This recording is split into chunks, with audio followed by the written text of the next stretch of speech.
నమస్తే, నేను ప్రశాంత్. ఏపీలో ఉచిత బస్ ప్రయాణం స్టార్ట్ కాబోతుంది. మరి ఎలా ఉండబోతుంది అనే విషయాలు అయితే తెలుసుకుందాం. సేమ్ తెలంగాణ, కర్ణాటకలో లాగానే ఉండబోతుందా, మరి ఎలా ఉండబోతుంది అనే విషయాలు అయితే తెలుసుకుందాం. దీని గురించి అయితే మాట్లాడేందుకు ప్రస్తుతం మనతో పాటు సీనియర్ జర్నలిస్ట్ సిఎస్ రావు గారు ఉన్నారు. నమస్తే అండి. నమస్తే సార్, తెలంగాణలో ఉచిత ప్రయాణం ఏ విధంగా అయితే జరుగుతుందో మరి ఆగస్టులో ఏపీలో స్టార్ట్ అవుతాయి కనుక అదే విధంగా ఉండబోతుందా, మరి ఎలా ఉండబోతుంది? కేవలం లేదంటే రాజధాని అమరావతి వరకే ఉండబోతుందా, మరి ఎలా ఉండబోతుంది? ఇప్పటి వరకు ఉచిత బస్సు ప్రయాణం ఎలా ఉండబోతుంది అనే దాని మీద రకరకాల సందేహాలు ఉండేవి. వాటికి చంద్రబాబు నాయుడు గారు ఫుల్ స్టాప్ పెట్టేశారు. ఎందుకనంటే ఉచిత బస్సు ప్రయాణం ఆగస్టు 15వ తారీఖు అని చెప్పి ఆ రోజు నుంచి ఉచిత బస్సు ప్రయాణం ఉంటుందని చెప్పారు. అయితే ఎలా ఉంటుంది అనే దాని మీద కూడా క్లారిటీ ఇచ్చారు. ఇప్పటి వరకు ఆంధ్రప్రదేశ్ సంబంధించిన ఆర్టీసీ ఉన్నతాధికారులు దాని మీద అధ్యయనం చేశారు. తెలంగాణలో ఎలా జరుగుతుంది ఉచిత బస్సు ప్రయాణానికి సంబంధించినటువంటి ప్రక్రియ, అలాగే కర్ణాటకలో ఎలా జరుగుతుంది, ఢిల్లీలో ఎలా ఉంది మహిళలకు ఉచిత బస్సు ప్రయాణం అనేది వీటి మీద అధ్యయనం చేశారు. అధ్యయనం చేసిన తర్వాత మనం ఉచిత బస్సు ప్రయాణం అమలు చేస్తే ఎంత భారం పడుతుంది ప్రభుత్వం మీద అనేది కూడా అంచనా వేశారు. ఏడాదికి దాదాపుగా 3,200 కోట్ల రూపాయలు భారం పడుతుందని చెప్పి సుమారుగా అంచనా వేశారు. ఇప్పుడు ప్రస్తుతం అయితే ఆర్టీసీకి దాదాపు 5,000 కోట్లు వస్తుంది. దాంట్లో మహిళల వాటా 40% ఉంది. సో అది ఇప్పుడు ఉచిత బస్సు ప్రయాణం వెసులుబాటు కల్పిస్తే అదనంగా ఇంకో 10 లక్షల మంది యాడ్ అయ్యే అవకాశం, 10 నుంచి 11 లక్షల మంది యాడ్ అయ్యేటువంటి అవకాశం ఉంది రోజుకి మహిళలు. కాబట్టి ఈ భారం మరింత పెరిగే అవకాశం ఉంది. అది దాదాపు 3,500 కోట్ల దాకా ఉంటుందని చెప్పి ప్రాథమికంగా అంచనా వేశారు. ఈ 3,500 కోట్లు భారం భరాయించడానికి ప్రభుత్వం సిద్ధమయ్యి దానికి సంబంధించిన నివేదిక కూడా తయారు చేశారు. అయితే ఈ ఉచిత బస్సు ఆగస్టు 15 నుంచి అని డేట్ ఫిక్స్ కాగానే రకరకాలుగా చాలామంది ప్రశ్నిస్తూ ఉన్నారు. చంద్రబాబు నాయుడు గారు ఇచ్చిన హామీ ప్రకారం రాష్ట్రం మొత్తం ఉచిత ప్రయాణం చేసే వెసులుబాటు ఇవ్వాలి, ఇలా మాట్లాడుతున్నారు. కానీ నాకు గుర్తున్నంత వరకు ప్రతి వేదిక మీద చంద్రబాబు నాయుడు గారు చెప్పింది ఏంటంటే మహిళలకు ఉచిత బస్సు ప్రయాణం మీ జిల్లా పరిధిలో అని చెప్పారు. ఓకే, అంతే తప్ప జిల్లా పరిధిలో ఉచిత ప్రయాణం అని చెప్తే రాష్ట్ర పరిధిలో ఉచిత ప్రయాణం అని చెప్పలే ఆయన. పర్టికులర్గా ఆయన ప్రచారం సభల్లో ఉచిత ప్రయాణం జిల్లా పరిధిలో అని చెప్పారు. ఈ జిల్లా పరిధిలో ఉచిత ప్రయాణం వెసులుబాటు కల్పిస్తాను అని చెప్పారు. అది కూడా రీజన్ చెప్పారు. ఎందుకు రీజన్ చెప్పారంటే పల్లెల్లో ఉండేటువంటి వాళ్ళు, గ్రామాల్లో ఉండేటువంటి వాళ్ళు ఉదయాన్నే పాలు పెరుగు తీసుకెళ్ళి సమీపంలో ఉండేటువంటి పట్టణాల్లో అమ్ముకుంటారు. వాళ్ళకి ఈ ఛార్జీలు అనేది భారంగా మారుతున్నాయి. ఆ ఛార్జీలను తీసేస్తే కొంత ఉపశమనం ఉంటుంది, వాళ్ళకు కూడా ఆర్థిక స్వావలంబన కలుగుతుంది అనేటువంటి అభిప్రాయాన్ని కూడా ఆయన కంటిన్యూషన్లో ఉచిత బస్సు పథకం అనౌన్స్మెంట్ అప్పుడే కంటిన్యూషన్లో చెప్పారు. కానీ ఇప్పుడు వైఎస్ఆర్ కాంగ్రెస్ పార్టీ వీళ్ళు ఏమంటున్నారు, ఉచిత బస్సు ప్రయాణం ఇస్తానని చెప్పారు, మళ్ళీ కండిషన్స్ ఏంటి, జిల్లా పరిధిలో ఏంటి, రాష్ట్ర పరిధిలో ఇవ్వాలి కదా, కర్ణాటకలో ఇస్తున్నారు కదా, అలాగే తెలంగాణలో ఇస్తున్నారు కదా, ఢిల్లీలో ఇస్తున్నారు కదా అని చెప్పి అంటున్నారు. కానీ చంద్రబాబు నాయుడు గారు చెప్పిందే ఇస్తున్నారు. సూపర్ 6లో ఆయన ఏం చెప్పారో ఆ చెప్పిన ప్రకారమే ఇస్తూ ఉన్నారు.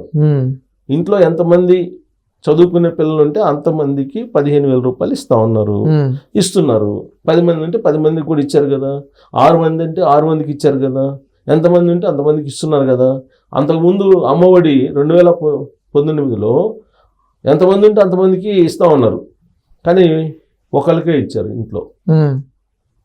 కానీ చంద్రబాబు నాయుడు గారు సూపర్ 6లో చాలా క్లియర్గా చెప్పారు.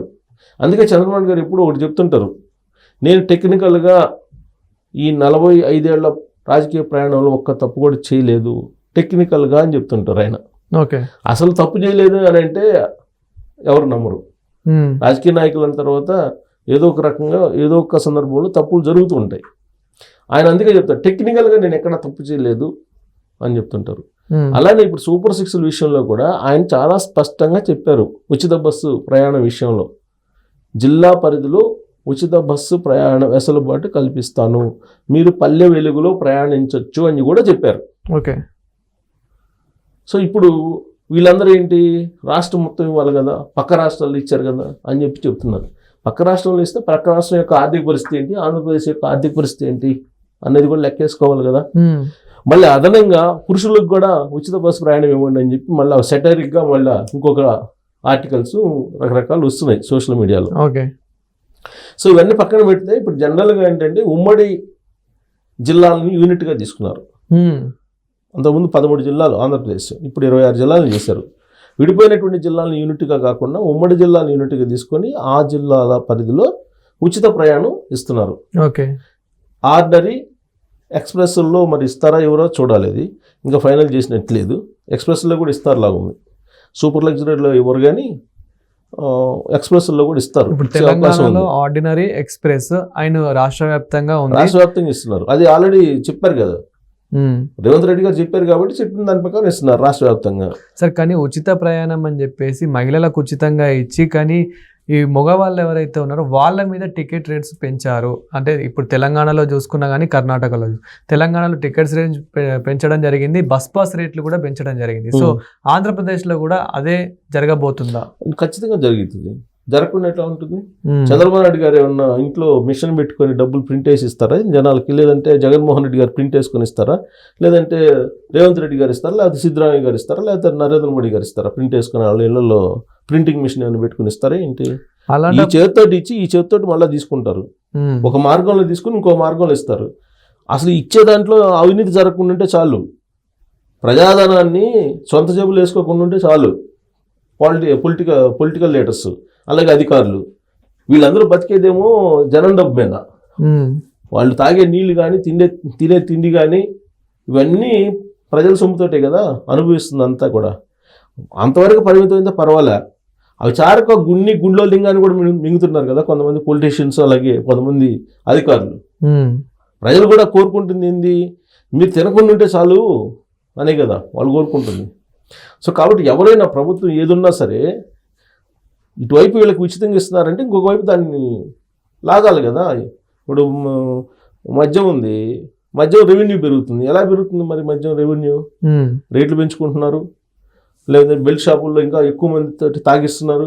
ఇవన్నీ ఏ గవర్నమెంట్ అంటే చేసేదే కదా. వాళ్ళకి కొత్తగా డబ్బులు అయితే రావు కదా. పైగా ఆంధ్రప్రదేశ్ అప్పుల్లో ఉంది, అసలు ఎక్కడి నుంచి వస్తుంది? రాదు కదా. పెంచుతారు, పెంచుకున్నట్టుంటారు, పెంచుతారు. తెలుసుకోవాలి, పబ్లిక్ తెలుసుకోవాలి. రేపు ఓటేసేటప్పుడు వీళ్ళు ఉచిత పథకాలు అనౌన్స్ చేస్తున్నారు కదా, బటన్ నొక్కుతానని చెప్తున్నారు కదా. జగన్మోహన్ రెడ్డి గారు 2,90,000 కోట్లు ఇచ్చానని చెప్తున్నారు, లేదా 70,000 కోట్లు ఏమి ఇచ్చామని చెప్తున్నారు. 2,70,000 కోట్లు ఎక్కడి నుంచి తీసుకొచ్చి ఇస్తారు? ఆయన ఏమన్నా ఇడుపులపై నుంచి డంప్ తీసుకొచ్చి ఇస్తున్నారు ఏంటి? లేదా చంద్రబాబు నాయుడు గారు తల్లికి వందనం అన్నారు, తల్లికి వందనం లేకపోతే అన్నదాత సుఖీభావం ఇవన్నీ నేను ఇస్తున్నాను అంటున్నారు. అవేమన్నా అక్కడి నుంచి తీసుకొస్తున్నారు ఇది ఉండవల్లి నుంచి? కాదు కదా. ప్రజల సొమ్మునే వాళ్ళు పేదలకి పంచేటువంటి కార్యక్రమం చేస్తున్నారు. దీని మీద భిన్నవాదాలు ఉన్నాయి. మీరెవరు ట్యాక్స్ కట్టి డబ్బు ఇవ్వడానికి అనేది అంటున్నారు. ఒకసారి ప్రభుత్వాన్ని ఎన్నుకున్న తర్వాత ప్రజల చేత ప్రజల కొరకు ప్రజల కోసం ఎన్నుకోబడినటువంటి ప్రభుత్వం కాబట్టి మీరు ఎన్నుకున్న తర్వాత వాళ్ళు చెప్పింది మీరు వినాల్సిందే. పాలసీలు మీరు తయారు చేయండి, మీరే బెటర్ అని చెప్పి మీరే ఎన్నుకుంటున్నారు కదా. మీరే ఎన్నుకుంటున్నప్పుడు వాళ్ళకి ఏది మంచి అనిపిస్తుందో అది చేస్తారు. కాబట్టి ఓటేసేటప్పుడు ఆలోచించాలి ఈ డబ్బులు ఎక్కడి నుంచి వస్తాయని. ఓటేసే రోజు మీకు 1000 రూపాయలు చేతిలో పెట్టి ఇంకో చేత్తో మద్యం బాటిల్ చేతిలో పెడితే తీసుకెళ్ళి ఓట్లు వేస్తున్నప్పుడు ఆలోచించుకోవాలి. అది ప్రజలు తెలుసుకోవాల్సిన అంశం అది. సో కాబట్టి ఏ ప్రభుత్వం అయినా చేసే పని అది. సో కాబట్టి ఇప్పుడు ఏంటంటే మహిళలకు ఇబ్బంది కలగకుండా ఇప్పుడు కర్ణాటక తెలంగాణలో మాదిరిగా కాకుండా అక్కడ కొత్త బస్సులు కొంటున్నారు. దాదాపు 700 బస్సులు పైగా కొంటున్నారు. అది కూడా ఎలక్ట్రిక్ బస్సులు కొంటున్నారు. ఎలక్ట్రిక్ బస్సులు కొనడంతో పాటు మళ్ళీ రిక్రూట్మెంట్ కూడా చేస్తున్నారు డ్రైవర్స్ని. సో ఇవన్నీ ఈ ఆగస్టు 15 లోపల చేసి మహిళలకు ఇబ్బంది లేకుండా ప్రయాణించేలాగా ఏర్పాట్లు చేస్తున్నారు. అంతవరకు ఇప్పుడు తెలంగాణ మనకు కర్ణాటకలో చూస్తే బస్సులు పట్టడం లేదు. కొన్ని అకేషన్స్ వచ్చినప్పుడు, పండుగలు పబ్బాలు వచ్చినప్పుడు, ఏదన్నా ఉత్సవాలు జరుగుతున్నప్పుడు అసలు బస్సులు పట్టడం పరిస్థితి కదా. ఉచితం అనేటప్పటికీ ఇప్పుడు మనం డేటా తీసుకున్నాం కానీ ఉచితం అన్న తర్వాత మీకు 70% ఆక్యుపెన్సీ ఉంది కదా. ఇప్పుడు మహిళలు నిండిపోతున్నారు. అంతకుముందు అది లేదు కదా. 50% ఉండే లేడీస్ ఆక్యుపెన్సీ ఇవాళ 70% అయింది. అంటే 30% పెరిగింది. ఎందుకు? ఉచితం కాబట్టి. సో అక్కడ కూడా అంతే, ఉచితం కాబట్టి పెరుగుతారు కాబట్టి. కాకపోతే అక్కడ ఇబ్బందులు లేకుండా సరిపోయేనన్ని బస్సులు వేయటానికి ఏర్పాట్లు అయితే చేస్తూ ఉన్నారు. సో దాన్ని ఇచ్చినటువంటి హామీ మేరకు పగడ్బందీగా వీలున్నంత మెరుగైన విధానంలో అమలు చేయాలనేటువంటిది చంద్రబాబు నాయుడు గారు నిర్ణయించుకున్నారు. ఎలక్ట్రిక్ బస్సులు తీసుకొస్తున్నారు. మహిళల సంఖ్య ఎంత పెరుగుతుందనేది అంచనా వేశారు. రోజుకి 11 లక్షల మంది అదనంగా ఇప్పుడు ప్రయాణం చేసే వాళ్ళకన్నా కూడా అదనంగా ప్రయాణం చేసే అవకాశం ఉందని చెప్పి అంచనా వేస్తున్నారు. సో కాబట్టి వాళ్ళ అంచనాల ప్రకారం వెసులుబాటు కల్పించి ఆ ఏర్పాట్లు చేస్తున్నారు. కాకపోతే ఏంటంటే దీన్ని ఆయన చెప్పింది జిల్లా యూనిట్, ఉమ్మడి జిల్లాల యూనిట్గా తీసుకొని మాత్రమే ఇస్తానన్నారు. అంతవరకు ఇస్తారు. ఆ జిల్లా బోర్డర్ దాటితే మళ్ళీ టికెట్ తీసుకోవాలి. ఆ జిల్లా బోర్డర్ వరకు మాత్రం ఫ్రీ ఉంటుంది. ఇప్పుడు జర్నలిస్టులకు కూడా అంతే కదా, జర్నలిస్టులకు రాయితీలు ఇస్తున్నారు. రాయితీలు ఇస్తున్నప్పుడు తెలంగాణ జర్నలిస్టులు ఏం చేస్తారు, తెలంగాణ బోర్డర్ దాటంగానే ఆడ నుంచి 1/3 పే చేయాల్సి వస్తుంది. అసలు కొంతమంది అయితే అసలు ఫుల్ టికెట్ తీసుకోమని చెప్తున్నారు.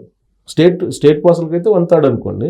జిల్లా పరిధిలో ఉండే జర్నలిస్టులకి మీకు బోర్డర్ దాటంగానే ఇమీడియట్గా టికెట్లు తీసుకోవాలి కదా, సేమ్ అది కూడా అంతే. ఓకే. సో కాబట్టి ఉచిత బస్సుకు సంబంధించి మీరు ఆధార్ కానీ ఏదైనా ఐడెంటిఫికేషన్ అయితే ఉండాలి అని చెప్తున్నారు. జీరో టికెట్ పద్ధతిని కూడా పెడుతున్నారు అక్కడ కూడా. అంటే వీళ్ళంతవరకు ఎంతమంది వస్తున్నారు ఏంటి కౌంట్ కావాలి కదా. ఇవన్నీ ప్రిపేర్ చేసుకొని ఆగస్టు 15 నుంచి ఉచిత బస్సు రాబోతుంది. Thank you sir. Thank you.